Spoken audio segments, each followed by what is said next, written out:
Postal vote দিতে গেলে মানুষের অনেক সময় লাগে। আমরা মনে করি সরাসরি ভোট দিলে বা সুযোগ দিলে বিভিন্ন দূতাবাসে আমরা অধিক হারে মানুষ সেখানে যাবে।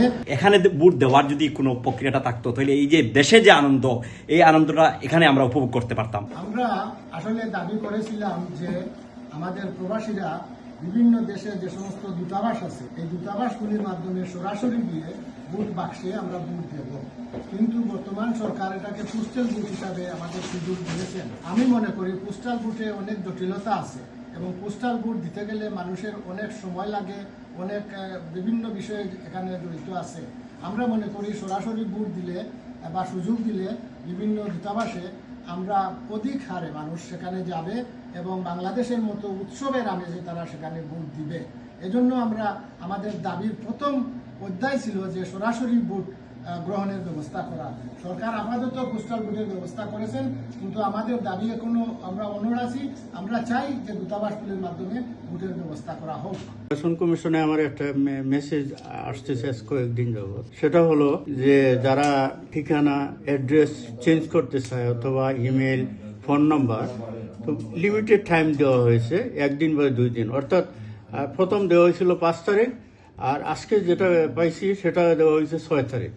তো আমার অনুরোধ হিউম্যান রাইটের প্রেসিডেন্ট, ওনার সাথে আমি সেই অনুরোধ ক্রমে বলতে চাই, ততদিন পর্যন্ত এটা রিসিভ করার টাইম আছে সেই পর্যন্ত দেওয়া হোক, তাতে আমরা একটা ইতস্ততার মধ্যে পড়বো না, একটা সময় থাকবে সংশোধন করা। Interim government for allowing the 1.6 million NRVs globally to exercise our democratic rights. এটার জন্য আরো আমি ধন্যবাদ দিতে চাই আমাদের এই সংগঠনের আমাদের প্রেসিডেন্ট রহমত আলী ভাই, যিনি আমাদেরকে সাথে নিয়ে গত 1 যুগের উপর থেকেই এই যে পোস্টাল ভোট সহ আরো NRVs দের যে প্রেসিং ইস্যুস নিয়ে ক্যাম্পেইন করছে, এইটার আসলেই আমরা এখন সফল একটা জয় দেখলাম, যেটা উনি আবার এই গ্লোবাল NRVs এর যে 1.6 মিলিয়ন যারা আমরা সবাই এটার আসলে সুযোগ নিতে পারি, এই জন্য উনি ডাইরেক্টলি এই চিফ ইলেকশন কমিশনারের কাছে গিয়ে এটার 1 সপ্তাহ আর এক্সটেনশন করে আসছে। That will enable the global NRVs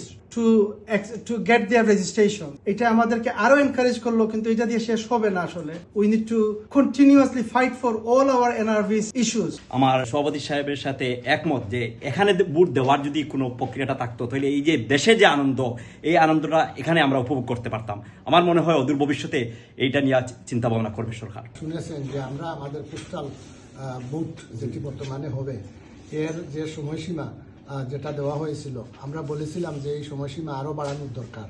তখন তারা আমাদের প্রস্তাবের প্রেক্ষিতে 1 সপ্তাহ বৃদ্ধি করেছেন এবং সাথে সাথে আমাদের আরও একটি দাবি ছিল যে এই আইডি হিসাবে শুধু NID নয়, পাসপোর্টকেও যাতে গ্রহণ করা হয়। সেই দাবিটার ব্যাপারে এখনও আমরা কোনো সুখবর পাচ্ছি না। আমরা আশা করি যে আগামীতে হয়তো এটা পাবো। সাথে সাথে আমাদের মূল যে দাবি ছিল সেটা ছিল যে বিভিন্ন দূতাবাসে বহির্বিশ্বে যে দূতাবাসগুলি আছে বাংলাদেশ সরকারের, সেখানে প্রবাসীরা গিয়ে সরাসরি ভোট দিবেন। এটা আমাদের মূল দাবি ছিল। তো এই ব্যাপারেও এখনও সরকার কোনো ব্যবস্থা নিচ্ছেন না।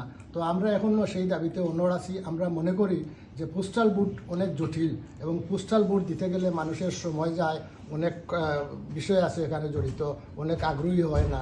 সুতরাং যদি সরাসরি ভোট দেওয়ার ব্যবস্থা করা হয় তাহলে অধিকাংশ মানুষ সেখানে যাবে এবং ভোটের একটা আমেজ সৃষ্টি হবে এবং সাথে সাথে ভোটকে মানুষ বাংলাদেশের মতো তাদের এই যে দেওয়ার যে আনন্দ সেটা উপভোগ করবে।